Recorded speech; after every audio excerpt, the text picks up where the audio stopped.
Shabbat Shalom, everyone. I am here with my beloved colleagues in the Rabbi Chil Sanctuary. We are taping on Wednesday, May 14th.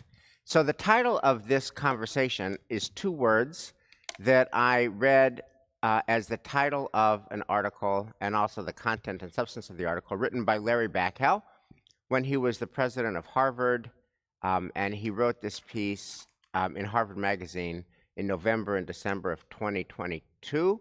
And the two words are loving critics.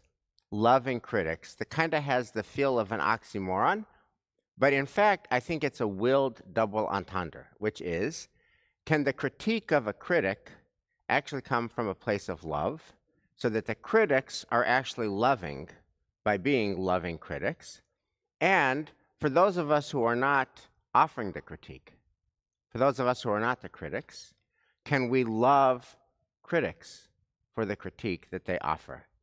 And that's what we're going to talk about and bring a bunch of important sources. So let's thank God for the gift of learning Torah together.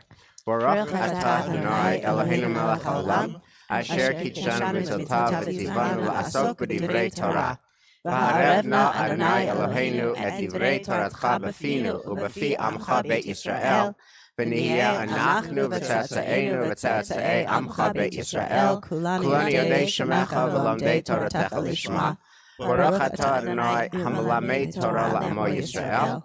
Baruch atah Adonai Eloheinu melech haolam, asher bachar banu mikol ha'amim v'natan lanu et Torato. Baruch atah Adonai notein haTorah. So why this topic now, loving critics, and kind of rethinking how we see critics?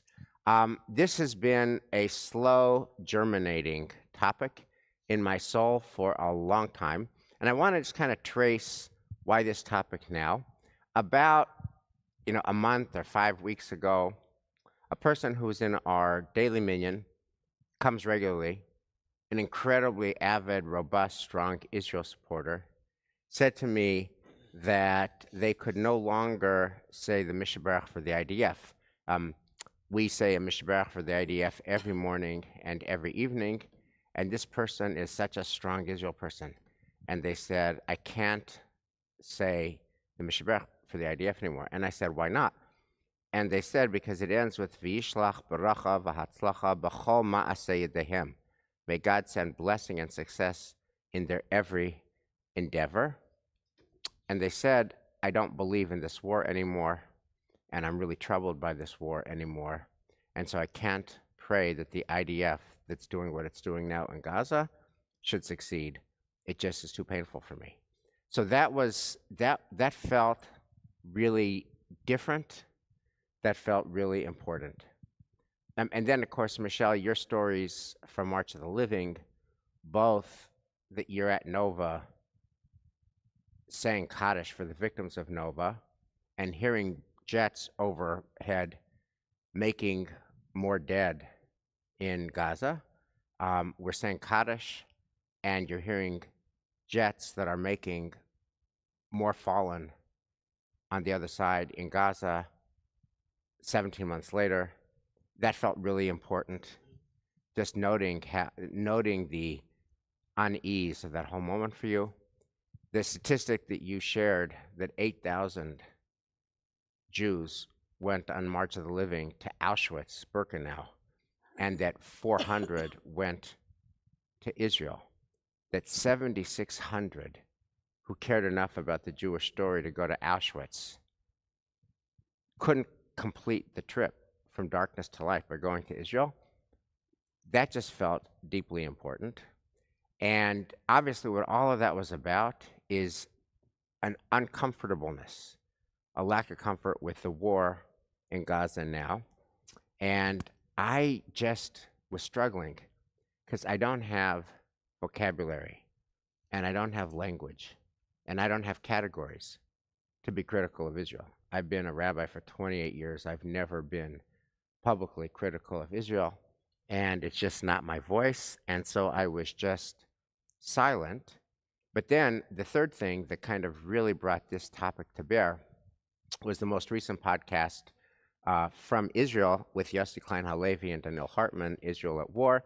I urge everybody, if you haven't heard it, to hear it, because these are two Israelis who love Israel. They're just passionate Zionists, and they talk about the many, many problems with this war, that it's giving up on the hostages, that it's just another day of fighting without any strategy. There's zero sense of where this is headed. There's zero sense of a morning after. And the stated policy is to get more land. This is about more land, and that therefore Israel is very divided about this war. They weren't divided at the beginning after October 7th. Biyachad Nanatzeach, together we will overcome, but that's long gone. And now you only have ultranationalists who really believe in this mission. So once I heard Daniel and Yossi in that podcast, again, I encourage you to hear it yourselves. Then I thought, we really, for the first time, I have to think very differently about what it means to be a loving critic. So what we're going to do today is take a look at 4 texts that speak to this issue. Before we do that, let me just invite you guys to share some preliminary thinking before we get into the text, if you want to share anything. So I'm sitting with your first example of the person who says they can't say the prayer for the IDF, because this week my daughter told me that her dear friend from camp is serving in Gaza this week, and was just called up among any number of Israelis who are now there. I can't not say the prayer for the IDF because I want him to be protected and safe. I want all of our cousins there in Israel to be protected and safe. And it feels to me like we need to develop some language around separating the mission of the government from the people who we love and care for and are deeply invested in. Absolutely. By the way, to state what's obvious, but I guess it needs to be stated, we have never not said the prayer for the IDF at any of our daily prayer services, and I personally say every word, including the last words. I told this person to say whatever you feel comfortable saying, but as a kahal, we say the whole prayer every day for exactly the reason. And I appreciate your comment, Michelle, because it lifts up one of the tensions, one of the asymmetries in this whole conversation, which is a heroic people. The Israeli people are heroic, and a horrific government. We have a heroic people, and we have an utterly corrupt and horrible, a heroic people and an utterly corrupt and horrific government. Also, not my original thought, just listen to the podcast from Daniel and Yossi. But you have a corrupt government who is sending in heroic soldiers. So I agree with you. So what I want to do is, let me just interject. So this is exactly what you were saying. Is that the idea is that what you just said is exactly a loving critic. We love Israel. We love the Jewish people. We want our hostages back. We want peace. On the other hand, we can also be critical, as you just said, of the government. yeah, I've personally felt that for a long time. I know that sometimes others have not. That if you acknowledge any criticism of Israeli politics, we don't live there. We don't create policy. On the other hand, acknowledging that and saying that could appear to be anti-Israel, but in reality, it's not. right. I think there's also a shift that's happening, and I've noticed it on social media. A lot of my rabbinic colleagues who have formerly only been staunch supporters of Israel and who have only used their social media platforms to speak up on behalf of Israel are starting to share articles and letters and petitions specifically against the protocol of blocking aid and the newest plans that they've released, which are about limiting the number of locations where aid is distributed and moving people through the distribution of aid, moving people out of land and using the food that people need to survive as a means of war. And it's, I have this question, like when I hear about plans to forcibly move people with aid distribution, to use that as a means and a tool of getting a military aim, I have the question of, like, should we still be, like, is there a place for loving criticism? Is there a place for more than that? I'm not sure. I really don't know. I do know it makes me feel intensely uncomfortable and deeply pain. Not just, the fact that the war is ongoing without a strategy, that's deeply painful and problematic. But then to see what amounts to, if it is happening as these articles claim, a war crime, that's so deeply painful. What do we do with that? Right. And for a long time, and we've talked about this here, I've shared the fact that we have an Israeli who's a beloved member of Temple Emmanuel, and he obviously has got a ton of friends and family in Israel, and he emailed his distribution list, which I'm on, a piece from an Israeli who was living in Israel, so a total Israeli street cred guy, who is also the son of survivors who survived the Warsaw Ghetto. And this Israeli son of survivors who survived the Warsaw Ghetto wrote a piece saying, we are doing to them what they did to us in the Warsaw Ghetto. And he sent that, and I didn't have language or any categories for what to do with it, so it just sat, creating angina and indigestion and confusion. I just don't know what to do with that. But considering the source, an Israeli patriot who is the son of Holocaust survivors, and he's leveling that critique at what his own country is doing, so what do you do with that? So hence this class. So what I want to do is, let me just frame the first two teachings were taught by Elana Stein Hain to the recent CJP Mission of women who went from Boston to Israel, including my beloved wife Shira. And there's two texts. One is from Martha Nussbaum, which is, Martha is a professor of both philosophy and law at the University of Chicago. And the second is a Talmudic story that is such a paradox, because I guarantee you, I know usually rabbis are about questions, not answers. I guarantee you will hate this story. I hated this story. Anybody who reads this story will hate this story on the one hand.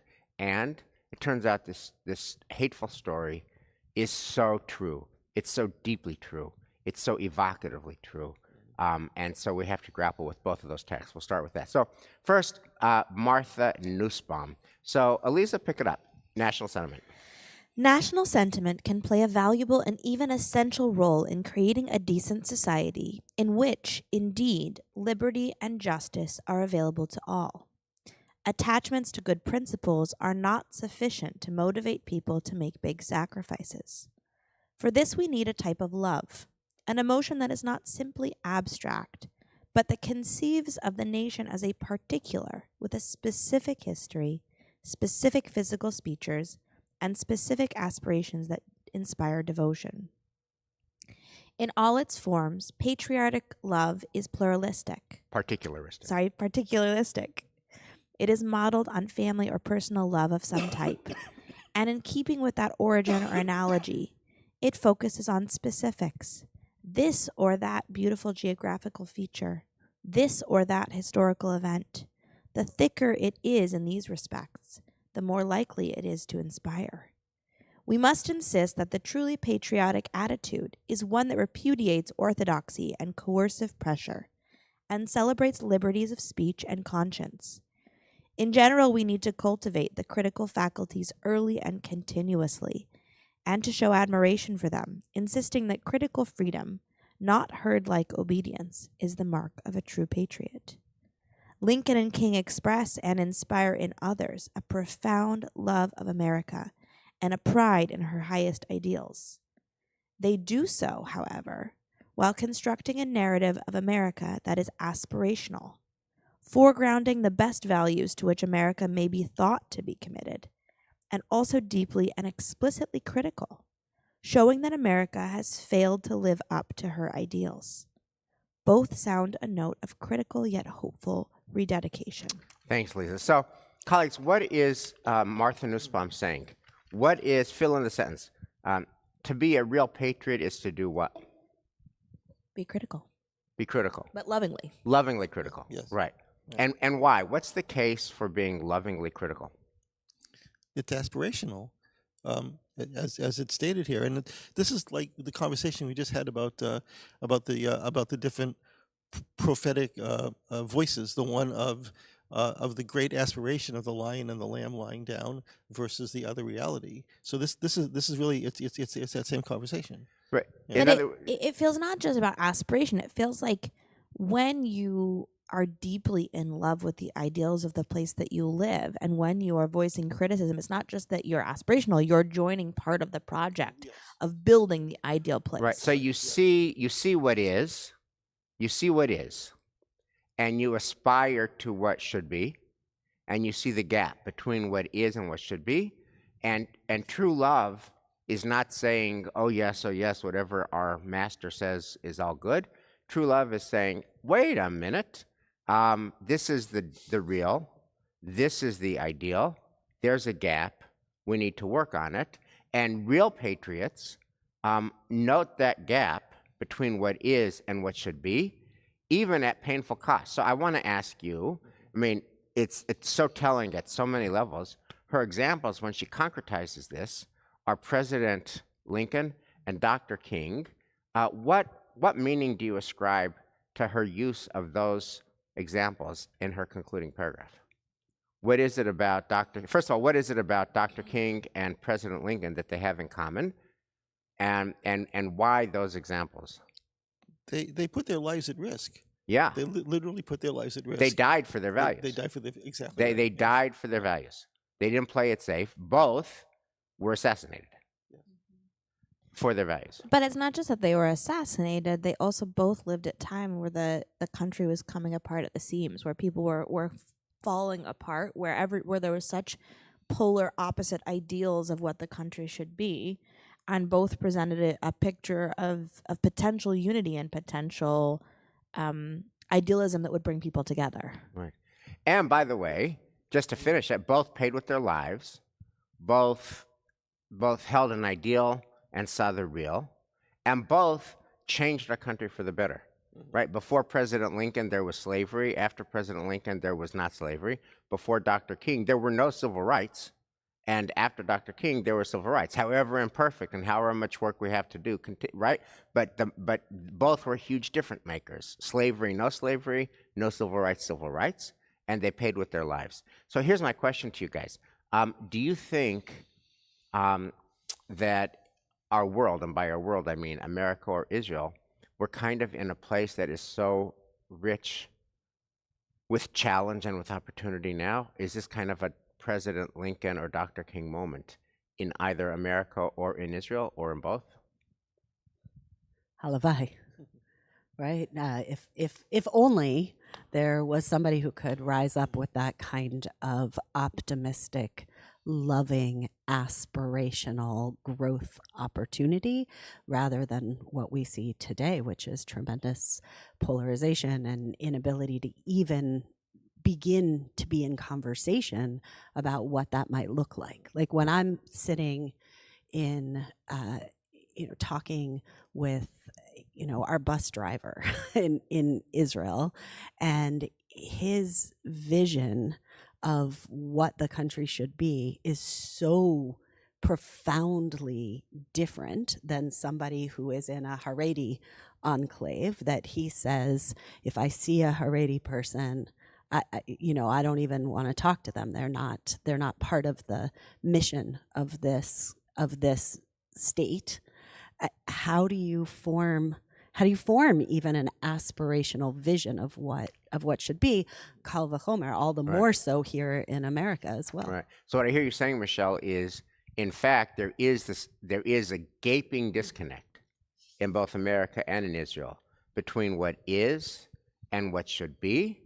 But alas, we don't have Lincoln and we don't have King, and for lots of complicated reasons like social media, et cetera, the ways the world has changed in the last 50 years and in the last 150 years, we don't have an ecosystem or a universe where people can even talk to each other anymore. So, okay, so, but I want to just say the wrap-up takeaway from this piece is that to love a place is not to say, thank you, dear leader, for the place you have created, but it is to point out that the history, the ideals, the current reality, and the work to do in between.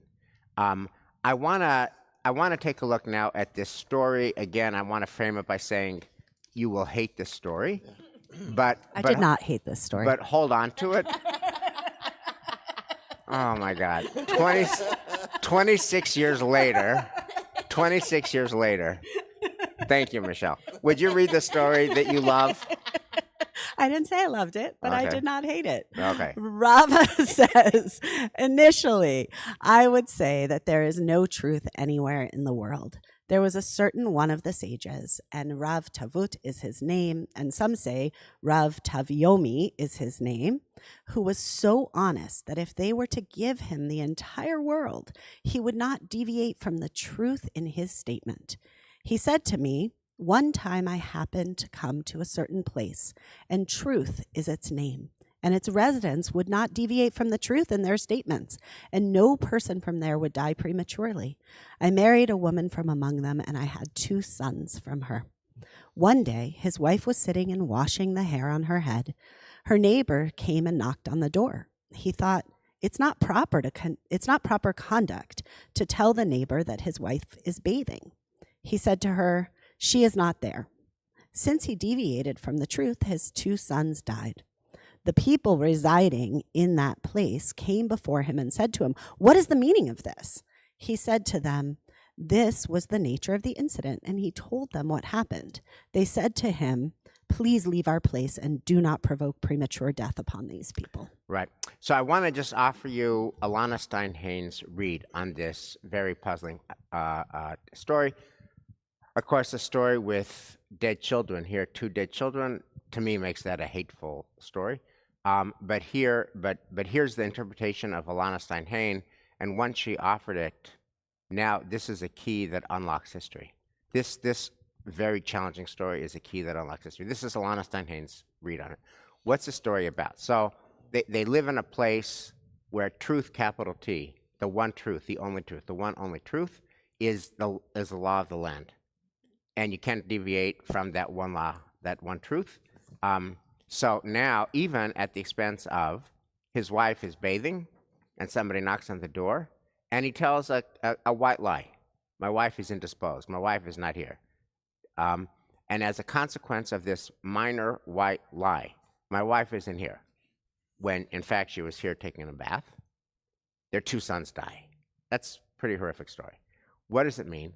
Elana says what that's about is the cost of being incapable of holding multiple truths at the same time, right? That to live and thrive in a complicated world, you need to be able to hold on to competing truths, as you would say, yes, and, or as Catherine Schultz would say, an and machine. Multiple truths can be true at the same time, but if you live in a time and in a place where competing truths are not able to be held, where there's only one truth, the ruler's truth, then the 2 sons will die. So it turns out this is the key that unlocks 20th century history.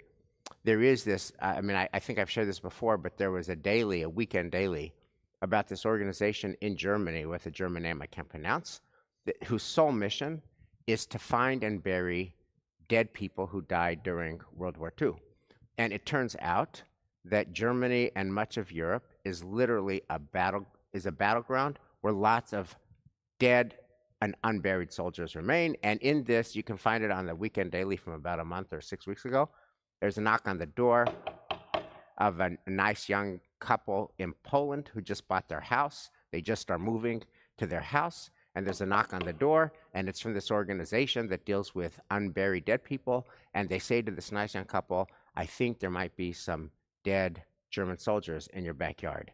And they looked, and behold, there were 110 dead German soldiers that were dead and unburied from World War II. And there are, you'll listen to the numbers, but millions upon millions, and depending if you count from World War I through the end of World War II, but 60 million dead people.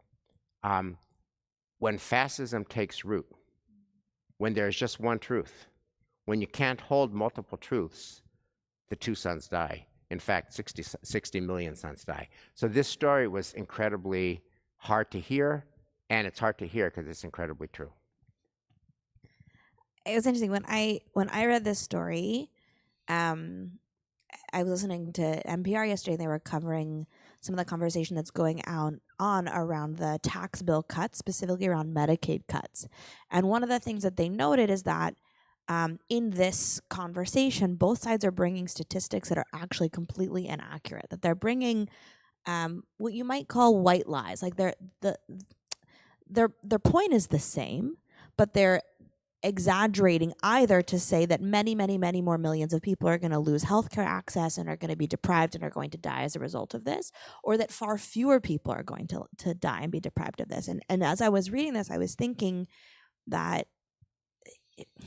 yes, you don't want to live in a world where there's just one capital T and then everybody dies. On the other hand, when we exist in a world where we can't actually be concrete, when there actually are facts and there actually are valid impacts, what is happening in this conversation is there is no conversation. Everyone's just screaming and getting louder and louder, and there is a thoughtful conversation to be had about how we manage resources and support the people in our country. And it's actually real that both sides have valid points, but they're not able to have that conversation because neither one is able to exist in the land of truth. And so this story to me felt very indicative of where we are, that even when we think it's a white lie, there are often unintended consequences. And I want to jump in on that and say too, I love Elana's drosh. It's a beautiful drosh, but I don't think it's pshat. I think the pshat actually bears even more resemblance to our world, to jump onto the back of what you're saying, Eliza, to the fact that we have a whole generation that really is dying in a world that is awash with kind of a lack and a loss of even the possibility that there is a truth to be had. Last night I was at JCDS, and they had this extraordinary program that they have their 8th graders do. They've been meeting for a number of years with kids from the German School of Greater Boston. And what have they been doing? They've been working on projects together, the German kids and the Jewish kids, about the Holocaust. And their final project, that one of the teachers of the German kids got up and said, we have to own this truth. Nobody in this room is responsible for having done this, but we have to own the truth that our people, the German people, were a part of perpetrating this moment and take responsibility for that, and to hear the truth of the Jewish community in this room and what was experienced here. And it's only when we don't back away from that that we have hope for the future. And so I saw this story through that light, because our children only can live and thrive in a world where people take responsibility in that very way. So I want to just wrap up by bringing all of this to a point with Larry's article published in Harvard Magazine in 2022. He writes, and he's writing this about Harvard specifically, but I think it's true of any place that we love, including our own country, including our homeland. He writes, being a loving critic of our institutions and our communities requires a great deal from us. Though we need to be respectful of our traditions, we should not be unwilling to depart from them. Similarly, we have to be willing to ask difficult questions.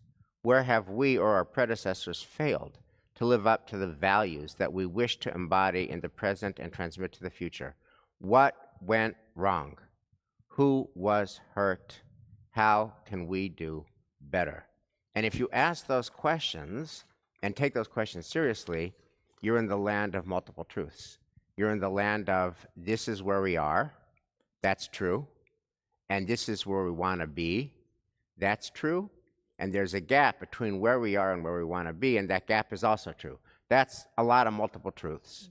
Here's where we are, here's where we need to be, here's the work that'll get us there. It's a lot of multiple truths, and if we can't do that because you can't ask, you can't criticize, that's not being a loving critic. That's being heard like obedience, and that results, sadly, in a lot of dead children.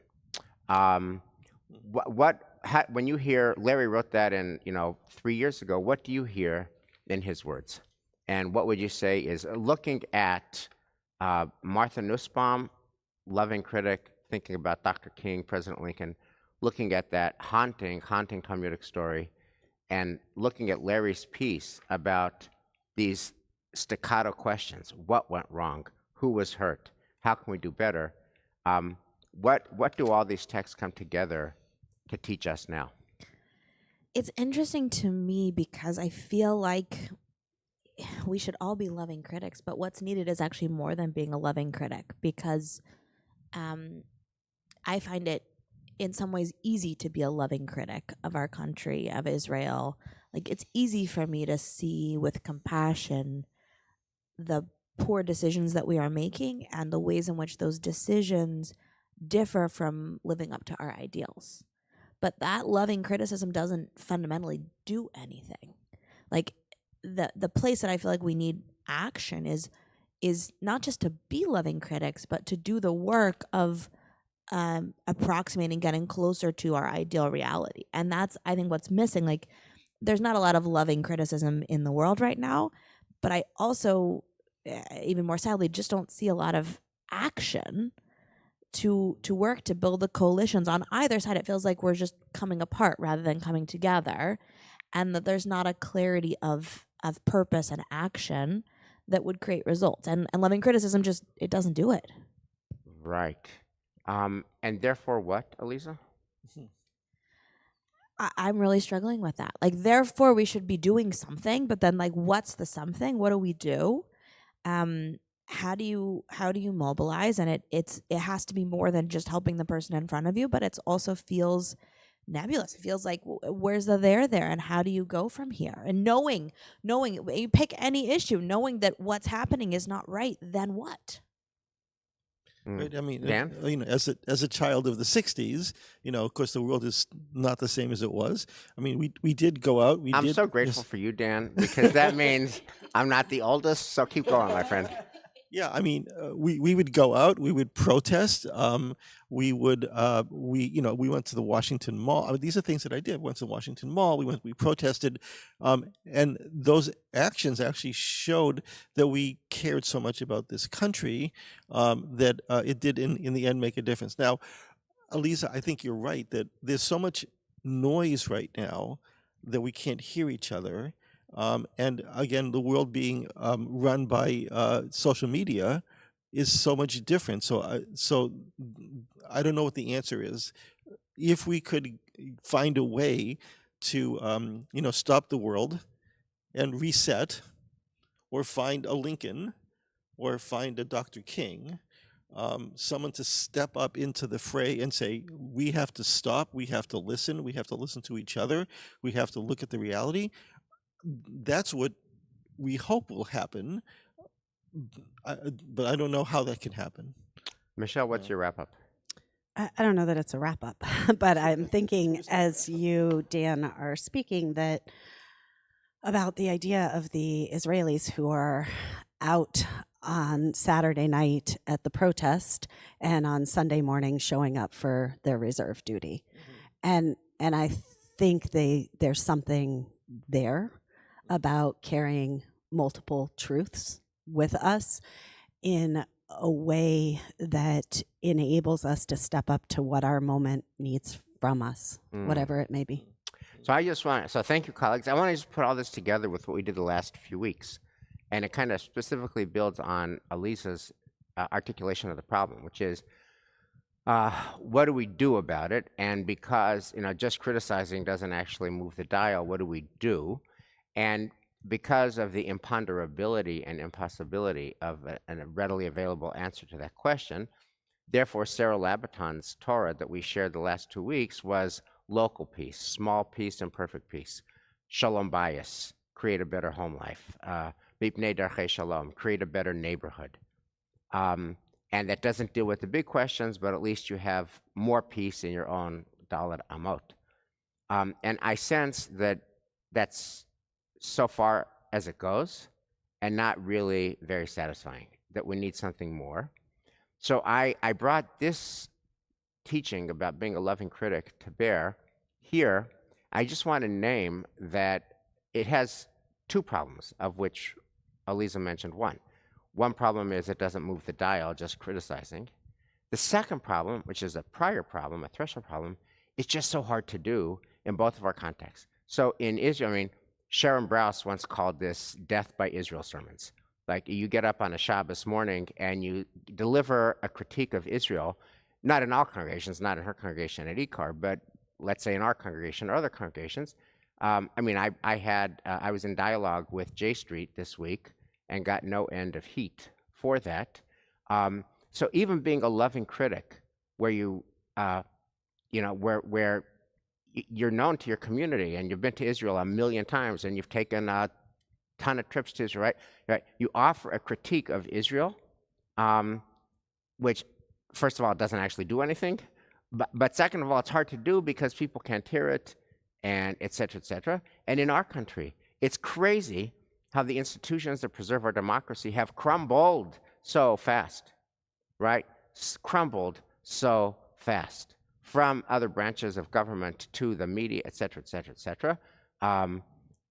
So being a loving critic actually takes a lot of courage. And what all this stuff has in common, the Talmud story and the Martha Nussbaum teaching, in the end, both of those texts, at the end of the text, have dead people as a result, right? Dr. King, amazing, dead. President Lincoln, the best president ever, dead. Those two sons, dead. So the stakes here are super high, which is why so many of us retreat back, however imperfectly and guiltily, to the house. We're trying to make it a little bit more peaceful. Folks, we just have so much work to do. Shabbat Shalom.